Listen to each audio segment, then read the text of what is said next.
All right, welcome back. Breaking. President Buhari backs out from meeting with rep members. All right, the news in detail. President Muhammadu Buhari has backed out of a meeting with members of the House of Representatives, according to reports. The president was initially scheduled to meet with House members to take questions about his administration's handling of security, as widespread kidnapping, armed banditry, and Boko Haram deadly exploit heightened fears of a beleaguered national security leadership.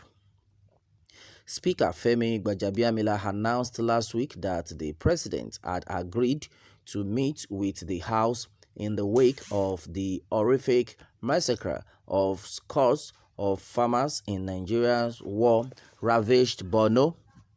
The president's meeting with parliamentarians was scheduled for December 11, during which he would be taking questions from arranged and mostly young lawmakers. But the meeting has now been called off according to our presidential sources. All right. Meanwhile, earlier on Tuesday, report has it that some top allies of the president, led by Nasir El-Rufai, had taken on Mr. Gbajabiamila during an APC National Caucus meeting with the president. Multiple sources at the meeting said they accused the speaker of losing control of the House, saying he should not have agreed to let the president be railroaded into a meeting with all lawmakers to give account of his leadership amidst widespread chaos. The president was at the meeting, but he said nothing, which showed that he supported El-Rufai's scolding of the speaker. The cancellation would now allow the president to circumvent rendering account for handling of national security, especially his enduring defiance to sack service chiefs who are largely deemed incompetent. All right, and then onto this, a lot of people have been like, why don't you want the president to tell it out to the people on how to tackle insecurity and the cause of insecurity in the country? That is it. It has shown that a lot of things are fishy in the country right now. Wow. And why is it that these people are always running from responsibilities, and later they will say the youth are protesting? Now face it squarely. Tell us why this has been happening. Tell us why there's been insecurity in the country. But the reverse has been the case. Now he's running from interview. He's running to talk about it. He's not ready to talk about it.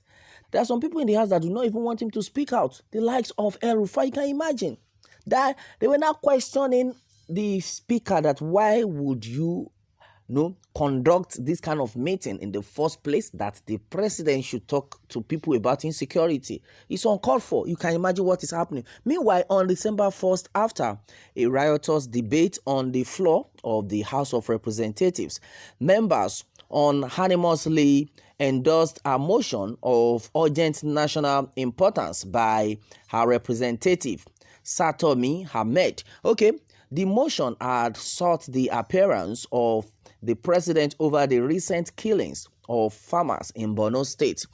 Meanwhile, the attack by Boko Haram on November 28 on mostly rice farmers in Zabamari, a community in Jere local government area, saw at least 43 farmers killed. Okay, more than a dozen are still said to be missing till date.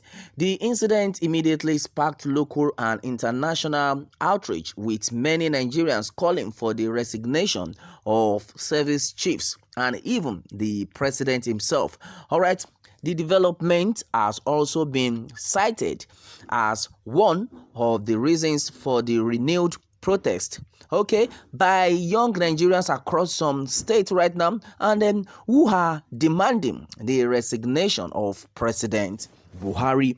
All right, but in its response, the upper chamber of the National Assembly simply called for removal of the service chiefs. It was the third time such demand was made by the Red Chamber anyway. And then, and looking at it, President Buhari also condemned the attack and sent a federal government delegation to Borno to condole the state government. Wow, Nigerians are tired of all this. Every time the president will be condemning the attack, and the worst is always happening afterwards. And that is what we are talking about. Okay, now, meanwhile, less than a week after the summon was made, Mr. Buhari agreed to address the joint session of the two chambers on the issue of Boko Haram and the general insecurity across the country. All right, and then meanwhile, Premium Times on Monday reported the confirmation by the presidency that the session had been set for Thursday. All right, and look at it. The Speaker of the House, Femi Gbajabiamila, had earlier told journalists that the president had agreed to appear before the House, saying the date would soon be made known to Nigerians. All right, we have agreed on a date, and he will meet with the House to address the situation. We have fixed a date, but we will communicate with you, he said. When contacted, a spokesman to Mr. Buhari, Garba Shehu, said the president will address a joint session of the parliament. All right, now, how APC governors altered plan. Ahead of the APC NEC meeting, the governor of the ruling party had earlier held a meeting on Monday evening to debate the agenda of the NEC meeting. At the meeting, Premium Times learned the governors resolved to advise Mr. Buhari against appearing before the National Assembly over the security situation in the country. Why? That is the question. Why? Why is it that they don't want the president to appear before the National Assembly over this same security situation in the country? That is to tell you that a lot of things are going wrong. A lot of things are fishy. And most of all these people are the ones that are perpetrating this evil. The likes of El Rufai right now. Because I see no reason why they would like, don't, please, Oga, no go. You know, say if you go, we no go fit chop again, oh. That is what it means. You know what? As this small thing they enter now because of all this baba thing, what would they do? If you go now, they can't catch us. Things go spoil. Oh.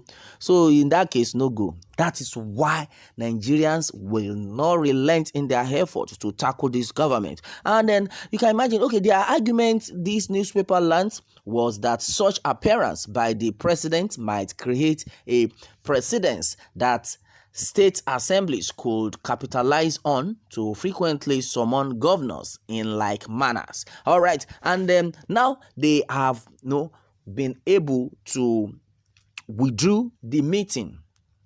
They have been able to stop the president from attending. In fact, even when it was gathered that even when the president attended the meeting, he didn't utter any word. Then which kind of meeting can be that one? He didn't say anything. Just to tell you that these people are the perpetrator of evil in this country. There's no two ways about it. There is no two ways about it. And that is why Nigerians will not stop until these people are brought to book. Either they like it or not, Nigerians have already known the truth. The Bible said it, you will know the truth, and the truth shall set you free. And with all the things that have been going on right now, they can never escape it. All right, and that is it, my people, on this one. Meanwhile, let me have more take from you, and remember to subscribe for more updates if you have not done so. Thanks always.